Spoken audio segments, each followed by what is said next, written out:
A pergunta que o meu partido está fazendo agora é se eu sou a pessoa mais indicada para nos liderar na próxima eleição geral.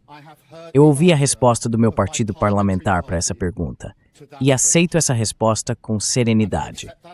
Todas as decisões que tomei foram pensando, antes de tudo, no país que eu amo. É por isso que vou renunciar ao cargo de líder do Partido Trabalhista.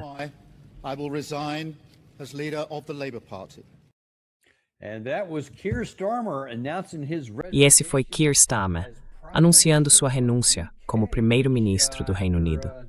Depois de um mandato de mais ou menos 2 anos, talvez até um pouco menos, dá para dizer que não foi exatamente um período de muita estabilidade. Pegou muita gente de surpresa.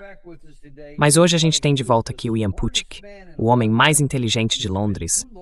Já fazia tempo que ele não aparecia por aqui, então fico muito feliz de ter você de volta, Ian. Olha, um dos motivos pelos quais eu quis falar com você logo que isso aconteceu é que eu me lembrei de uma coisa.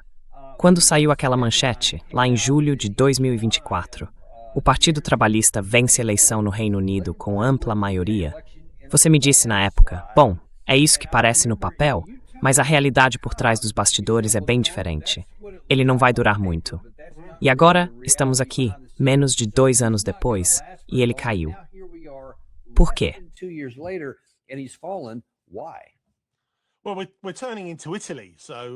Bom, a gente está virando a Itália. A Itália sempre teve uma longa lista de governos de curtíssima duração, primeiros ministros que mudam o tempo todo. Mas enfim, vou responder a sua pergunta. Você perguntou por quê, que é a pergunta de $1 milhão. A gente não é tão diferente assim dos Estados Unidos. Lá, você tem os democratas e os republicanos. Mas quando você olha de perto, são praticamente iguais. Não importa em quem você vote, de um lado ou do outro, você continua tendo todas as guerras. Continua tendo um desperdício enorme vindo de várias fontes do governo que o Elon Musk até destacou. E claro, gastos gigantescos com guerras, guerras ilegais, guerras sem sentido, guerras que não significam nada.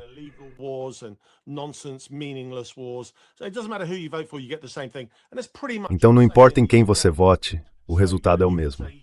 E basicamente é a mesma coisa no Reino Unido. Você pode dizer que o Keir Starmer é, digamos, de centro-esquerda. Eles são o Partido Trabalhista, o equivalente ao Partido Democrata. Mas quando a gente olha para as políticas, que é o que realmente importa, dá para ver 2 áreas principais. Tem a política interna, como a tributação local. Quando eu digo local, estou falando do Reino Unido. Impostos, gastos públicos, quanto se investe em saúde e por aí vai. E tem a política externa. E nessa parte, tanto faz se você escolhe os conservadores, Rishi Sunak, Liz Truss, Boris Johnson, ou do outro lado, o Keir Starmer.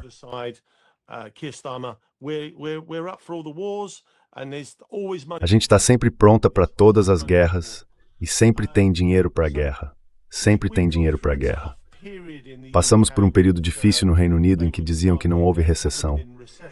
Mas quando se trata do dinheiro que precisa ser investido em infraestrutura nacional, em saúde, por exemplo, isso eles não consideram. E as famílias? Você sabe, eu e você estamos envolvidos nesse mundo político. A gente pesquisa na internet, tenta entender o que as pessoas que conhecemos estão dizendo, tenta fazer sentido de tudo isso. Mas a maioria das pessoas não é assim. A maioria é de gente de família, cuidando dos seus, trabalhando duro, preocupada com o custo de vida. Elas não estão interessadas em tudo o que acontece.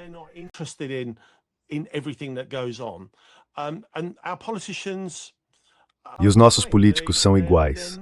Eles não estão realmente interessados nas pessoas que trabalham. Então, em uma escala bem menor, a gente tem, claro, a enorme crise de fronteira nos Estados Unidos, que parece não ter fim. Aqui temos os barcos ilegais. 1.000, 2.000 pessoas atravessando o canal todos os dias. E como o George Galloway diz, a gente consegue mandar a Marinha Real para qualquer lugar do planeta para defender a fronteira de outro país, mas não consegue fazer isso por conta própria. E ele está certo, está certo. Mas veja, a Grã-Bretanha é um país muito acolhedor, liberal. A gente recebe bem a imigração. Eu mesmo não estaria aqui, minha mãe é estrangeira, minha mãe é austríaca. Mas existem formas de ter imigração. Tem a imigração legal e a ilegal. E as pessoas simplesmente se cansam da imigração ilegal. Elas não conseguem fazer nada a respeito, porque não tem como mudar isso. Como eu disse, não importa em quem você vote, todos fazem as promessas certas, mas não cumprem. E simplesmente não conseguem cumprir.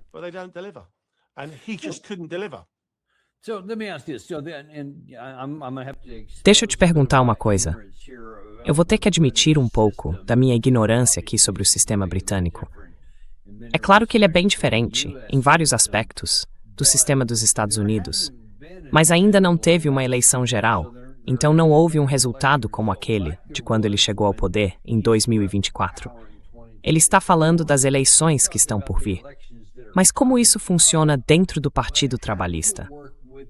O que precisa acontecer? Se você puder explicar para o nosso público americano, dentro do Partido Trabalhista, caso eles percam a confiança nele e queiram outra pessoa para liderar o partido na próxima eleição.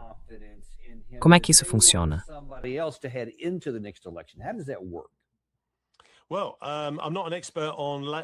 Olha, eu não sou especialista no funcionamento interno do Partido Trabalhista nem dos conservadores, para ser sincero. Mas não vai haver uma eleição interna, ou seja, com os membros do Partido Trabalhista. Então, será que vai ter o que eles chamam de show parade, uma espécie de desfile de candidatos por cargo? Isso não vai acontecer. Ele simplesmente vai ser colocado lá. E eu estava ouvindo o Andrew Neil hoje, não sei se você conhece o Andrew Neil. Ele foi o braço direito do Murdoch por muito tempo, e depois tiveram uma briga feia. Faz anos que eles não se falam, não são próximos, mas o Andrew Neil é, na minha opinião, provavelmente o melhor da Grã-Bretanha. E o George Galloway, eu cito o George porque eu conheço, e sei que ele é um entrevistador político.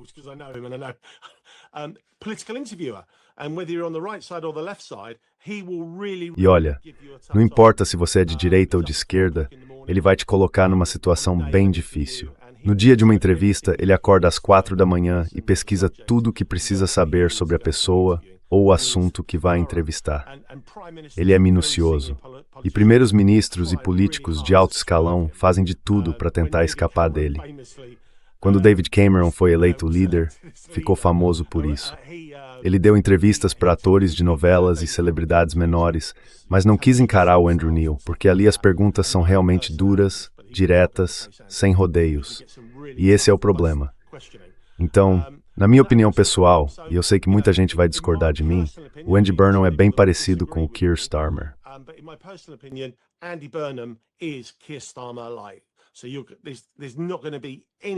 Então não vai haver diferença nenhuma. A gente vai continuar sendo pró-guerra com a Rússia.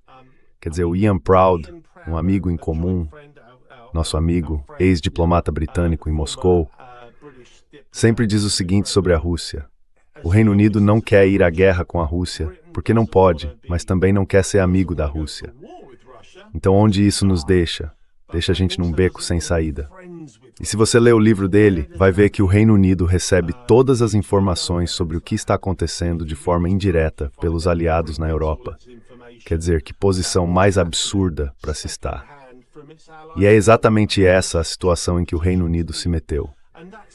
E quem quer que entre agora vai acabar fazendo parte disso tudo, porque vai ser preciso muita coragem para se levantar, assumir responsabilidade e fazer mudanças de verdade.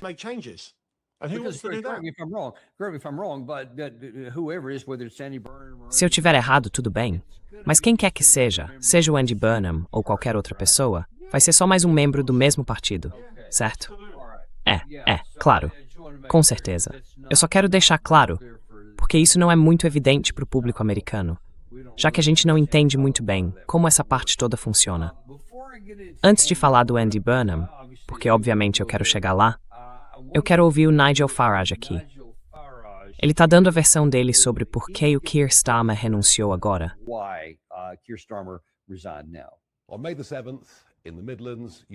No dia 7 de maio, nas Midlands, em Yorkshire e em todo o norte da Inglaterra, o Reform teve vitórias absolutamente impressionantes em regiões que o Partido Trabalhista dominava há quase 100 anos. A dimensão da nossa vitória sobre o Labour tornou inevitável que esse primeiro-ministro não conseguisse se manter no cargo. E por causa disso, Burnham entra em cena e vence, com bastante folga, a eleição suplementar em Makerfield. Ironicamente, com a mesma mensagem que a gente usou nas eleições locais. A nossa era, vote no Reform, tire Starmer do poder. A dele foi, vote em Burnham, tire Starmer do poder. Inacreditável, estamos prestes a ter o nosso 6º primeiro-ministro em 7 anos. Prime Minister in 7 years. I remember growing up thinking Italy was Eu me lembro de crescer achando que a Itália era completamente ingovernável, porque eles trocavam de primeiro-ministro praticamente todo ano. E no fim das contas, é exatamente onde a gente está agora. Por que tudo isso está acontecendo? E por que tivemos aquele número tão grande de votos no norte da Inglaterra? Bom, há 10 anos, no dia 23 de junho de 2016, nós votamos pelo Brexit. Grande parte do nosso establishment político nunca aceitou esse resultado. E mesmo aqueles que aceitaram a contragosto, principalmente o Partido Conservador, se recusaram a colocar em prática o que os eleitores pediram: níveis mais baixos de imigração e mais liberdade para os nossos autônomos e pequenas empresas.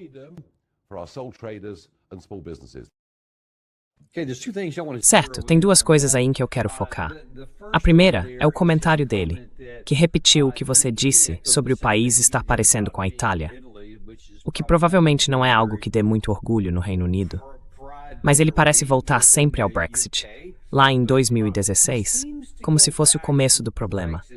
Você vê dessa forma também?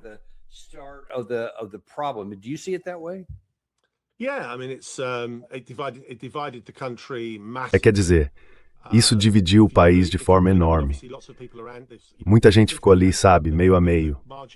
A diferença na votação foi bem pequena, mas acabou sendo a favor do Brexit. Então as pessoas que não votaram pelo Brexit tinham vários motivos para dizer que aquilo não devia ser levado adiante. Diziam que não era legal, que não era legítimo, que não era obrigatório. Mas o Estado britânico, a administração pública, tanto local quanto regional e nacional, as pessoas que realmente fazem o Reino Unido funcionar, nunca estiveram totalmente comprometidas com o Brexit. Então uma coisa é dizer o que você quer fazer, outra é realmente colocar em prática. Deve ser como quando alguém diz, quero fazer A, B e C, esses são meus objetivos, e depois precisa convencer todo mundo a fazer acontecer. Deve ser um pesadelo, porque você está lidando com pessoas e as pessoas não são ovelhas.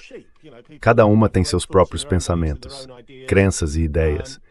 Então, no fim das contas, nunca aconteceu de verdade. Nunca aconteceu do jeito que foi prometido.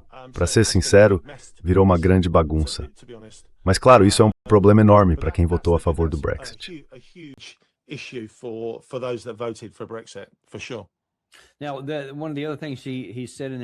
Uma das outras coisas que ele disse ali foi que parte do problema, e aparentemente, não só com Keir Starmer, mas com toda essa linha de políticos, seja o Boris Johnson, o Rishi Sunak, ou, como é o nome dela mesmo, a Liz Truss.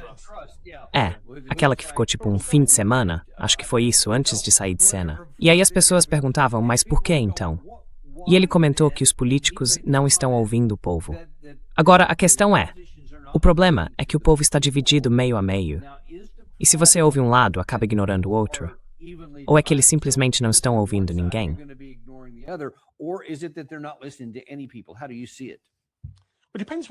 Como é que você vê isso? Depende muito de onde a pessoa se posiciona politicamente. As respostas vão variar, claro, dependendo de com quem você fala, do estado e do cargo. Mas para complicar um pouco, não faz tanto tempo assim que o Jeremy Corbyn, que é bem à esquerda, foi líder do Partido Trabalhista. E ele levou o número de filiados do partido ao maior de toda a Europa, entre todos os partidos políticos. Então havia um apoio popular enorme, enorme mesmo para o Jeremy Corbyn. Mas acabaram com ele. Diziam que ele era antissemita, que era isso, que era aquilo. Teve uma grande campanha na imprensa dizendo que ele era espião da Tchecoslováquia. Quer dizer, é o tipo de coisa que parece inventada. Simplesmente inacreditável.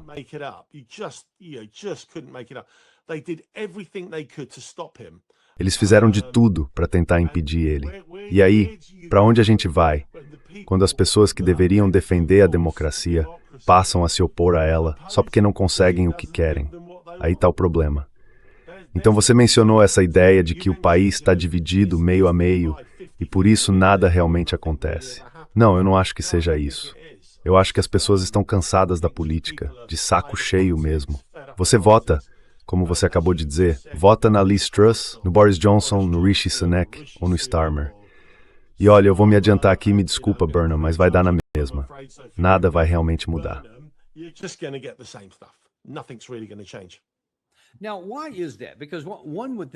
Agora, por que isso acontece?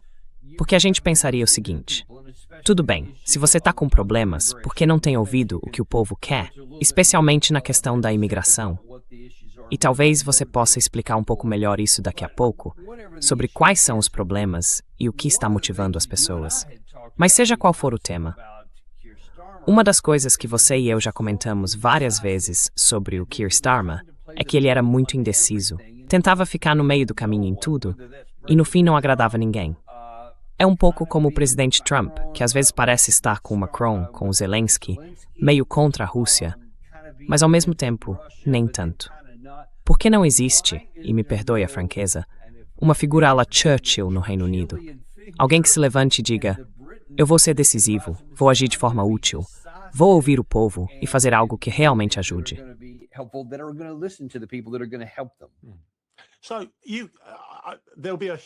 Então, vai ter um grande debate dizendo que o Nigel Farage é esse cara com um perfil à la Churchill, aquele que vai se levantar, enfrentar o Estado, reduzir a imigração ilegal e defender a Grã-Bretanha, fazendo o que o país quer. Então, existe esse grande argumento. Eu entendo esse ponto, já ouvi isso, e esse argumento de fato existe.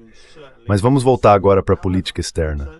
O Nigel Farage é a favor de uma guerra com o Irã. O Trump chegou a dizer algo como: certo, precisamos de vocês. Se o Nigel Farage fosse primeiro-ministro, a gente estaria bombardeando o Irã.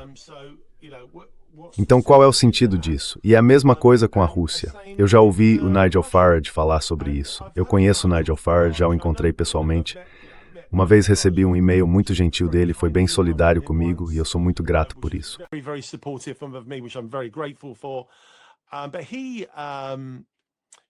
Mas ele, sabe, sobre a questão da Rússia, ele entende bem, conhece toda essa história entre Ucrânia e Rússia, como começou, por que começou a OTAN e todo o envolvimento da CIA. Ele tem consciência disso, mas mesmo assim apoiaria uma intervenção e mais ajuda para a Ucrânia. Então, nas grandes questões, aquelas que custam dinheiro, custam vidas e afetam todo mundo, porque todos nós estamos pagando por isso, nada vai mudar. Será que ele vai começar a mudar as coisas no Reino Unido? Ele certamente tem personalidade e presença para tentar fazer isso. Sabe, eu realmente acho que goste-se ou não do Nigel, concorde ou discorde dele, ele é autêntico e fala o que pensa. Eu acredito que ele é sincero, verdadeiro e autêntico nesse sentido, se é que dá para dizer assim. Mas sabe, ele é mais aquele tipo de homem de verdade, diferente do Sunak e do resto deles.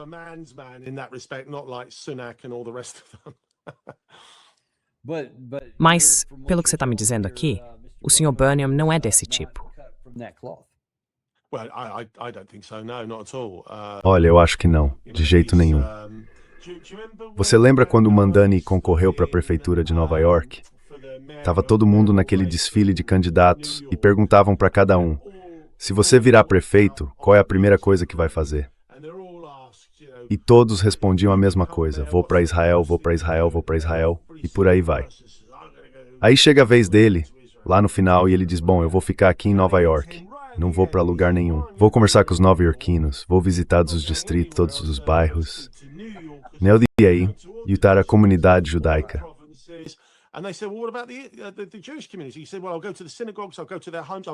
Ele disse: bom, eu vou às sinagogas, vou às casas deles, vou aonde precisarem de mim, mas estou aqui para representá-los. E que resposta bonita, que ótima resposta. E ele era visto como o vilão.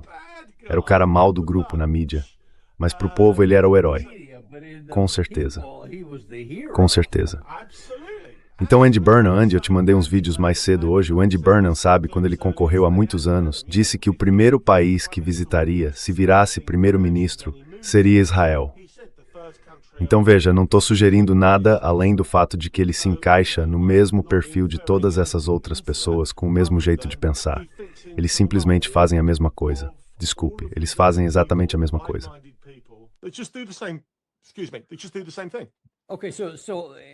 Certo, então me ajuda a entender de novo, mais do que qualquer outra pessoa, Por que o Partido Trabalhista?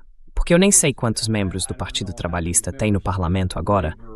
Porque eles escolheriam ele, em vez de alguém que pelo menos seja do próprio partido e que haja mais como Nigel Farage.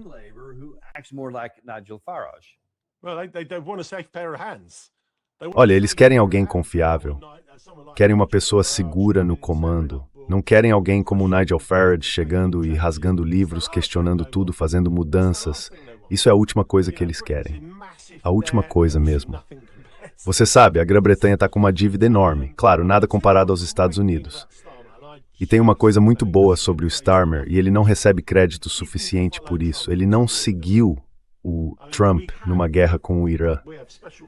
Quer dizer, a gente tem forças especiais no Irã. Eu sei disso pessoalmente, sei pelos meus contatos dentro da OTAN. Eles tinham acesso às nossas bases e nós fornecemos armas. Disso não há dúvida. Nós fornecemos armas, mas a gente não estava bombardeando o Irã. Não havia aviões britânicos, nem caças. E de qualquer forma, nossas forças armadas estão bem enfraquecidas.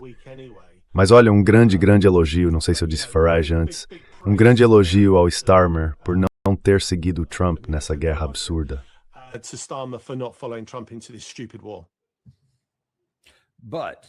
Mas voltando ao Burnham, ele foi escolhido dentro do Partido Trabalhista porque é visto como alguém confiável, alguém que não causa problemas. Mas essas mãos seguras dele vão ser suficientes para vencer na próxima eleição geral?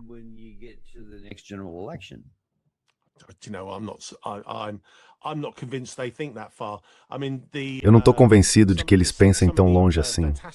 Quer dizer, olha para a parte da mídia independente fantástica que a gente ainda tem nesse país. Voltando à época do Corbyn, quando ele era o líder do Partido Trabalhista, e o número de filiados simplesmente disparou mesmo. O Lord Mandelson, o Peter Mandelson, aquele amigo do Epstein, sabe? Ele disse publicamente: "Eu acordo todo dia tentando minar o líder do partido, Jeremy Corbyn." Mas sério, qual é o sentido disso? Quem é que diz em público: "Eu estou tentando sabotar meu líder todos os dias"? Ele disse isso abertamente. É uma loucura.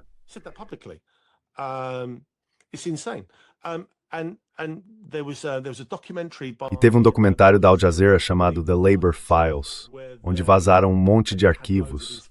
Um documentário fantástico, mostrando como membros importantes do Partido Trabalhista, incluindo Starmer, fizeram de tudo para minar o líder e impedir que ele fosse eleito. Eles se esforçaram para evitar que o próprio partido ganhasse só porque não gostavam do Jeremy Corbyn.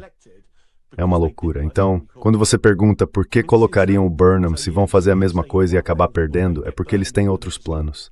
Para mim, isso não faz o menor sentido. Se você quer estar no poder, quer promover mudanças, quer ter o público do seu lado e fazer o que é certo, é simples. É só ir lá e fazer.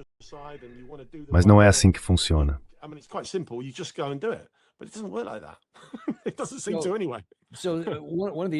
Parece que não, de qualquer forma. Então, uma das questões, e eu lembro disso da época em que estive em Londres, quando você meio que explicou para mim e para minha esposa alguns desses assuntos, eu lembro tanto do que você disse, quanto do que ouvi de um motorista de táxi que pegamos uma vez, que essa questão da imigração é algo muito emocional, que afeta muita gente. Você pode nos ajudar a entender um pouco melhor, não só onde o Starmer e talvez o Burnham estão ou estavam nesse tema, mas também qual é o espectro de opiniões das pessoas no Reino Unido sobre isso? Porque, se todo mundo estivesse de um lado só e não gostasse da situação atual, pareceria natural que os políticos seguissem por esse caminho. Mas eles parecem ir na direção contrária. Então eu imagino que exista outro grupo que apoia o sistema atual. Você pode explicar qual é a dinâmica disso?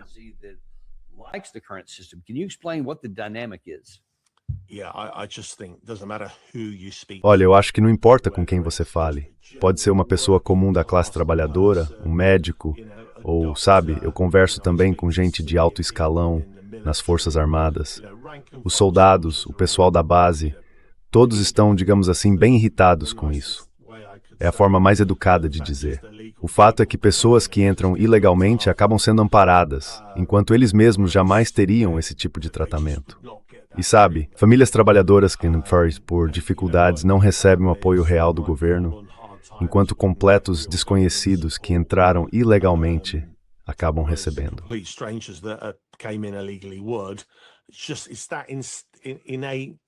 É aquele senso de justiça que a gente tem dentro da gente. Simplesmente não parece certo. Não soa certo. Não é certo. Isso está em todo lugar. Está em todo lugar mesmo. E não existe vontade política para mudar isso. Nenhuma. Se existisse, já teriam resolvido. Eles aparecem com umas ideias completamente malucas, tipo, quando trouxermos os imigrantes ilegais, vamos colocá-los em outra ilha, coisas assim. Sabe, não há uma vontade política verdadeira de mudar isso. Mas agora, como é que...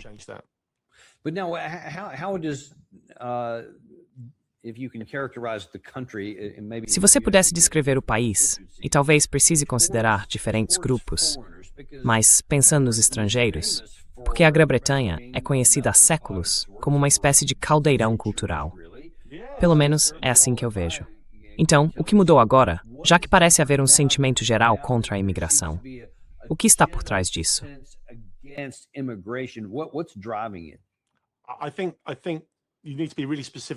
Acho que é preciso ser bem específico quando você diz isso.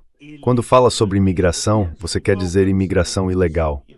Esse país acolhe imigrantes. Como eu disse, sou filho de um imigrante. Esse país foi construído com base na imigração. A imigração não é algo novo, e é algo que deve ser valorizado. Mas o problema é que as pessoas podem entrar ilegalmente e acabar hospedadas em hotel, recebendo um cartão do governo. Não lembro o nome. É tipo um cartão de crédito para receber dinheiro. Se você fosse uma pessoa comum e quisesse consultar um médico, ligaria para o seu médico local.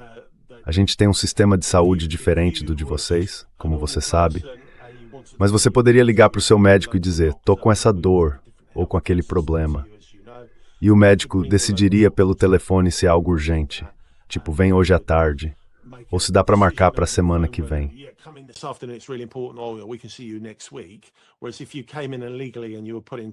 Agora, se a pessoa entrou ilegalmente, foi colocada num hotel e recebeu benefícios, ela pode ligar para um médico e o médico vai até lá no mesmo dia. Então, sabe, isso é o fim do mundo? Não. Tem muita gente dizendo, isso está custando caro para o país. E realmente custa dinheiro. Mas eu sempre digo para as pessoas, tá bom, e se a gente resolvesse a imigração ilegal amanhã, se a partir de amanhã ninguém mais entrasse ilegalmente, se parassem todos os barcos, tudo, a Grã-Bretanha estaria melhor por causa disso? A resposta é não, nada ia mudar. A gente até poderia dizer que estaria economizando um pouco, mas o governo logo ia gastar esse dinheiro em outra coisa. Disso eu não tenho dúvida. Mas os imigrantes ilegais acabam levando a culpa por muita coisa.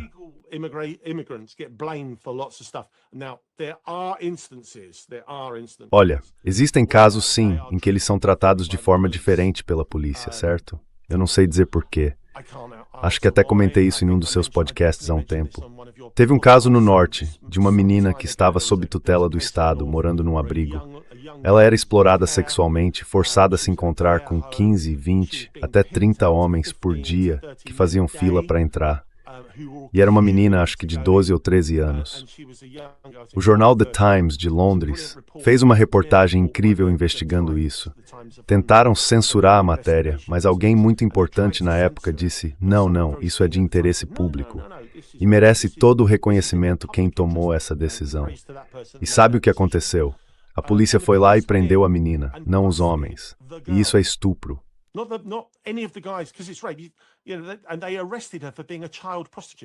E prenderam ela por ser uma prostituta infantil. Mas uma criança não pode ser prostituta. Uma criança não pode dar consentimento. Então todos aqueles que eu chamaria de estupradores saíram impunes e ela acabou. Como isso aconteceu, eu não faço ideia. Ela foi a julgamento, foi processada e o tribunal a considerou culpada. É uma loucura. E estamos falando de uma menina que estava sob proteção especial do governo. Agora isso acontece o tempo todo dia, milhares de vezes? Não, mas acontece? Sim, acontece. E o problema é que em muitos casos as pessoas que cometeram os estupros estavam aqui ilegalmente e nada acontece. E é isso que revolta as pessoas. É isso que revolta as pessoas.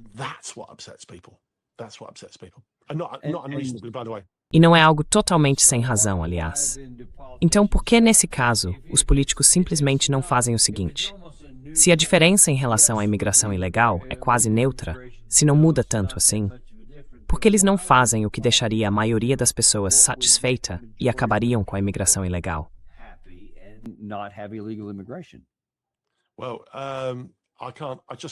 Olha, eu simplesmente não consigo responder essa pergunta, porque tem bom senso demais nela. Sabe, eu sou representante do povo da minha região.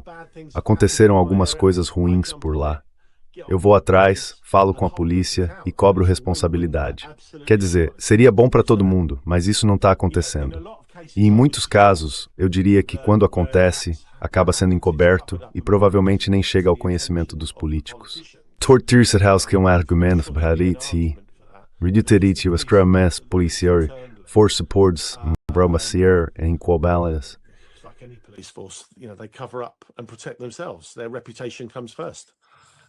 A reputação deles vem em primeiro lugar, mas é um problema enorme, muito sério.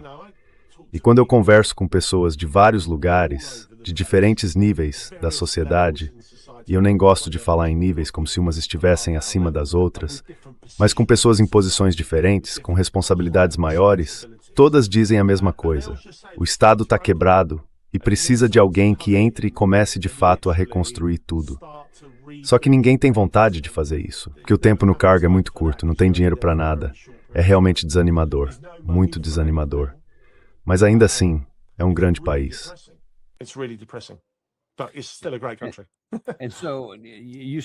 Então, você disse para não esperar nada diferente do Burnham.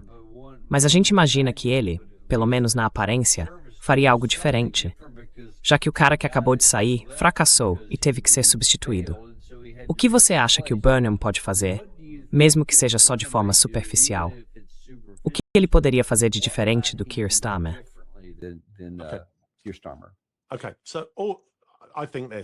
Certo, então é o seguinte. Todas as companhias de água da Grã-Bretanha são privatizadas e operam com fins lucrativos. A maior delas é a Thames Water, que atende Londres e as regiões ao redor. É a minha fornecedora de água. E eles estão praticamente à beira da falência. Estão sendo socorridos financeiramente. Estão literalmente perdendo dinheiro por causa do desperdício, mas todos os acionistas, o CEO e o diretor-gerente estão recebendo lucros enormes, enormes mesmo. O que eles fazem, e o que já vem fazendo, isso já foi mostrado em documentários na TV, é o seguinte. O público está totalmente ciente do que está acontecendo. E o pior é que onde já deveriam ter sido substituídos, ainda existem em Londres canos da era vitoriana.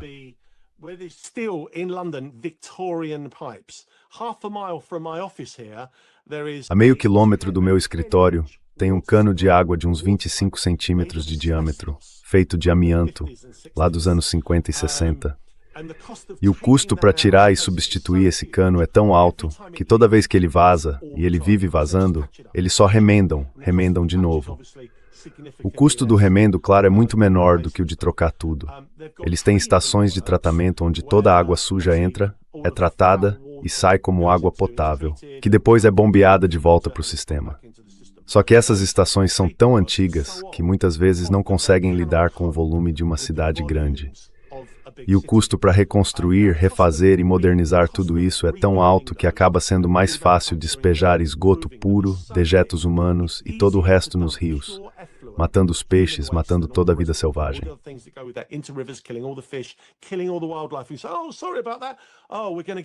Você vê, eles dizem, desculpa por isso, vamos levar uma multa da agência ambiental. Mas a multa é menor do que o lucro que eles têm, então não investem. Eu até dei uma entrevista para a TV francesa sobre esse assunto há alguns anos. É sempre a mesma coisa. Paga a multa, paga a multa. Dizem, foi mal, a gente errou, desculpa, a gente errou. E continuam matando um monte de peixes, destruindo rios que por um século tiveram trutas e todo tipo de vida selvagem. Agora estão cinzentos. As plantas não crescem mais e o cheiro é horrível. É simplesmente nojento. O Keir Starmer prometeu quando assumiu que ia nacionalizar, tirar das mãos privadas e, enfim, nacionalizar. E agora o Andy Burnham está lá.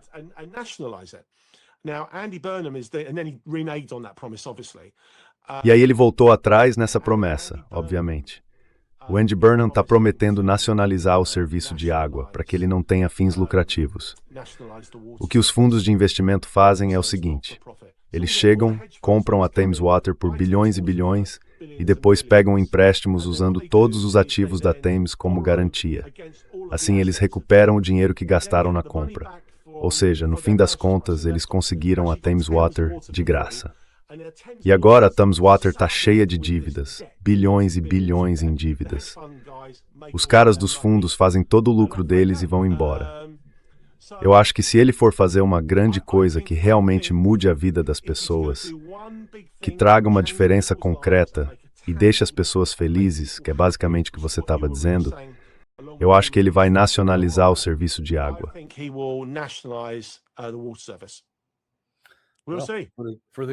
Vamos ver. Vamos ver. Pro bem do povo, eu espero que aquele cara finalmente cumpra o que prometeu, no tempo que ainda temos aqui. E sobre política externa, o que a gente pode esperar? Vamos seguir a lista. Primeiro, sobre a OTAN. Ele vai fazer algo diferente do que o Keir Starmer faria.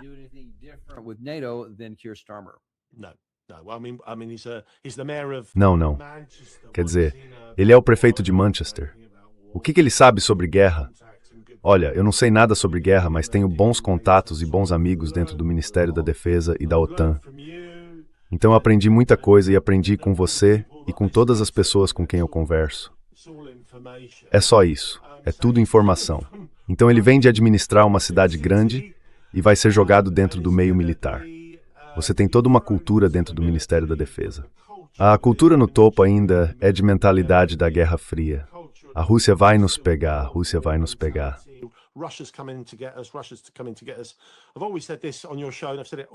Eu sempre disse isso no seu programa e digo o tempo todo. Se a Rússia é mesmo essa grande ameaça que a gente acredita que seja, e se temos provas concretas, como sempre me dizem, então por que não estamos gastando mais com defesa para que quando a Rússia vier para cima da gente, estejamos prontos, ou pelo menos possamos reagir? Mas não estamos. Então não é essa grande ameaça toda, porque se fosse, ele faria alguma coisa a respeito. E não faz. Ele só vai seguir o fluxo, vai fazer a mesma coisa. Pode ter certeza, ele não vai mexer nesse vespeiro. E quanto à Rússia e à Ucrânia, será que ele vai adotar uma posição diferente?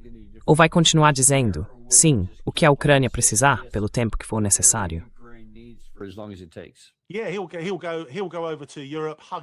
Ele vai para a Europa, abraça todo mundo e depois o Putin acordou um dia e resolveu invadir a Ucrânia sem motivo nenhum, só porque é mau, é perverso e a gente precisa parar isso. E olha, até seria um argumento justo se o Putin realmente tivesse acordado um dia e dito: vou matar um monte de gente inocente e tomar aquele país porque eu posso. Ninguém apoiaria isso. Todo mundo seria contra. Mas não é bem assim, como todo mundo sabe. Então, não, nada mudou.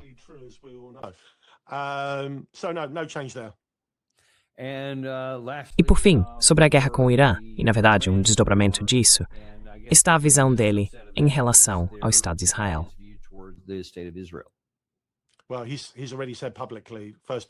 Bom, ele já disse publicamente que o primeiro lugar onde iria seria Israel. Ele falou isso, dá para ver na internet. E sabe, ele seguiria por esse caminho. A gente precisa ter muito cuidado sempre que, não você pessoalmente, mas eu fico muito atento, porque sempre que se fala de Israel, se você diz algo ruim ou faz uma crítica, logo dizem que é antissemitismo. E não é disso que estamos falando. Não estamos falando do judaísmo, que é uma religião, uma grande religião. Eu até conversei com um rabino na semana passada, a gente estava batendo papo e ele começou a fumar, o que me deixou bem surpreso.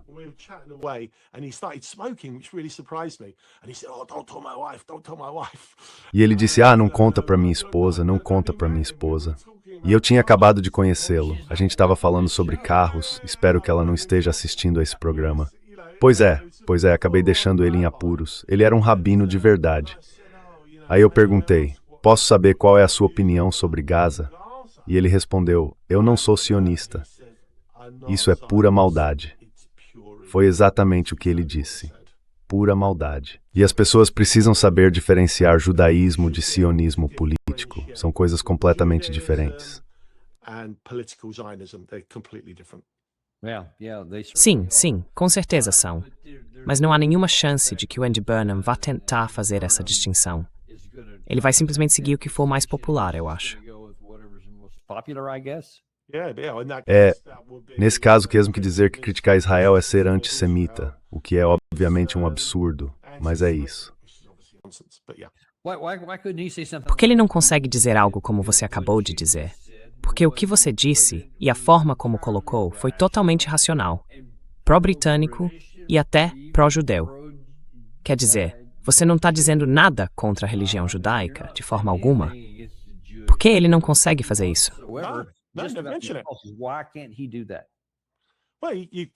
Bom, você está procurando aquela figura ao estilo Churchill, alguém que se levante contra a narrativa dominante. E a narrativa dominante é o sionismo. Ele não vai mudar isso. Ele vai ser o primeiro-ministro. Por que ele não pode definir a narrativa e criar uma nova? É bom, ele não é. Eu não acredito que ele se timše esse tipo de homem. Eu não acredito que ele seja esse homem. Eu realmente não acredito que ele seja esse homem. Eu não teria nenhum problema em dizer isso. Nenhum problema mesmo. É bom. Acho que você disse há um tempo que o Partido Trabalhista colocou ele lá porque está em boas mãos. Ou seja, ele não vai causar turbulência.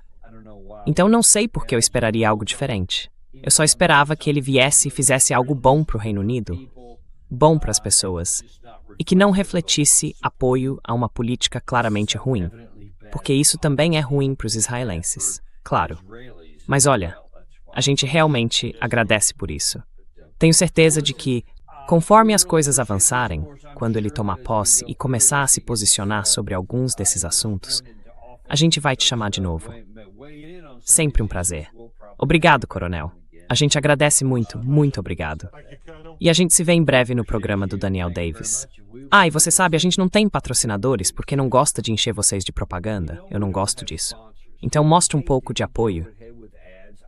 Se inscreve, curte, manda isso pra alguém de quem você gosta. Like, and send this to somebody you care about.